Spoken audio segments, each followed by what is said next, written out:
What's up, guys? This is Bravo. Got a brand new gameplay for you. Once again, this is my first No Bloom gameplay on the channel, and this one comes from Neighbor, and it's a Zealot TS gameplay. And actually, today we have Neighbor joining us. What's up, Mason?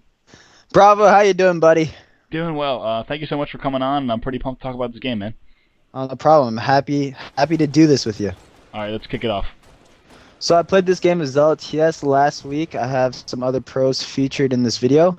My team consists of Hysteria, Bestman, and Goofy, and the team we are playing against is Strongside's current MLG team with Amish Acorns, Crimsix, and Twin Savior. So, Neighbor, tell those of us who might be joining, who might not be 100% familiar with MLG, what does this title update mean for the MLG playlist and the MLG game types? Well, this title update is sick. They took the bloom out of the DMR and the pistol, which makes the game more like Halo 3, Halo 2, and Halo 1. So I'm really excited to play this because you'll be able to see what the game's going to look like in the future. Absolutely. Also, I know they part of the title update was kind of prepping the engine for Halo Anniversary, so the game plays more like Halo 1. So I think that's something we're all definitely pretty interested in. Yeah, definitely. I mean, one thing I really didn't like about Reach is the bloom, because it makes it feel like a totally different game. It feels more like Shadowrun, which is fine because Shadowrun was a great game. But, I'm a Halo professional, and I'm used to the no bloom. And I think with this new update, the game will be much more fast-paced. Okay, awesome. So let's take a second and just talk about the decisions you're making here in the game, anything that you're doing with the team. Well, right now I'm just trying to get the weapons from Strongside. He had the grenade launcher sniper, which I just picked up. But not a big surprise. Exactly. I love controlling the power weapons, and when my team has control of gold in the landings, which they have right now, it's really easy to pick off the kills when the other team's spawning at the bases. Absolutely. So do you think, at the beginning of Halo Reach, I know it's still pretty true to this day, do you think that top gold still holds as much as importance as it did when Halo Reach first came out? Yeah, I think top gold is very important to hold, because if you have control of gold into the landings, they're obviously going to spawn at the base or around ring, and just having that map control, being able to have all those angles from the gold side of the map, gives you the edge. Okay, cool. So weapons have just dropped, and that brings me also to another question I was really wondering. Because of the consistent shooting, do you feel like players have a little bit more liberty to make plays on their own? For example, on a map like Zealot, it used to be really frowned upon if you charged out of the base and charged gold and tried to challenge someone because of bloom and a little bit of randomness and inconsistent shooting. But now, because the shots are so much crisper and more consistent, do players have a little bit more liberty to kind of go out on their own and try to get a kill and be a hero? I think they do have more liberty to go on their own, but at the same time, if all of your teammates die and you're spawning, let's say, like under one of the bases, it's going to be much more difficult now for a player to just run out on their own. You're going to have to use teamwork like you did in Halo 3. I mean, you still use teamwork in Halo Reach, but you're going to have to use a lot more teamwork, and you're going to have to focus on a specific guy much more than what we saw in the past, where you could just kind of like sprint out because of the bloom. Sure, People will die a lot more quickly with the DMR, with the no bloom, because it kills them quicker now. Yeah, so that's a great point, that it goes both ways. Not only is the guy who's charging out going to have an easier time shooting, but also obviously everyone that's shooting him is going to have more consistent shooting as well.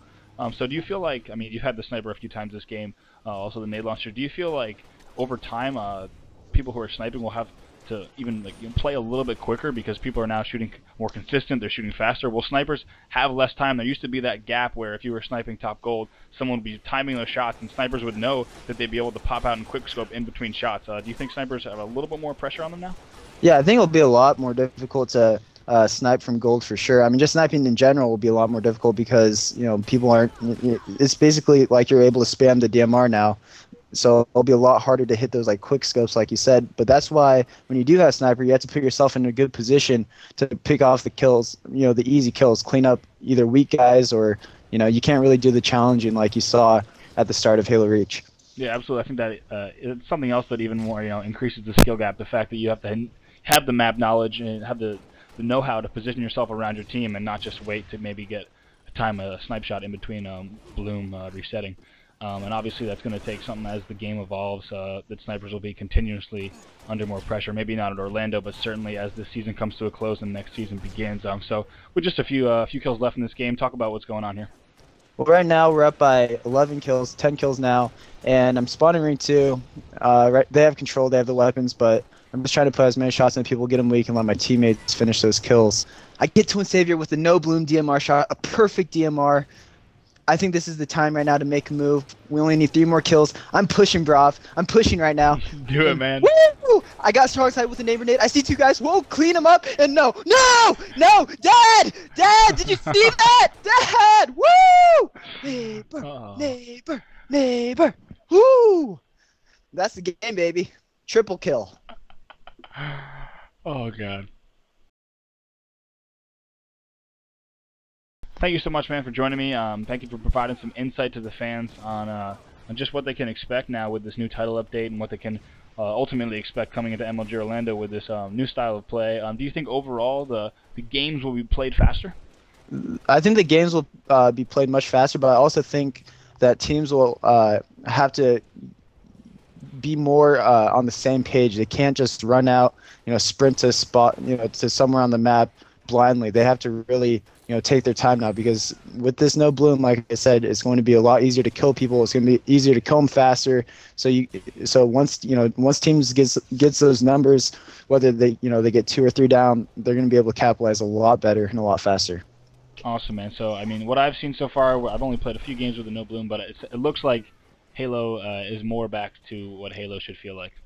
Oh yeah, definitely. I'm really excited. Hopefully they put the update in for Orlando, but if not, if they don't put it in for Orlando, I see them using it next year. But we'll see. Hopefully they'll change. Definitely. Hey, first of all, a big thanks to Global HD for lending us this gameplay. Go check out his channel at youtube.com/MrGlobalHD. And Mason, you down to do some more of these?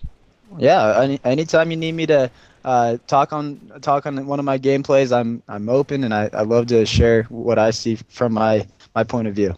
Awesome, man. I love you. Yeah, I love you too. Peace, man. Take care. See you later. Thanks.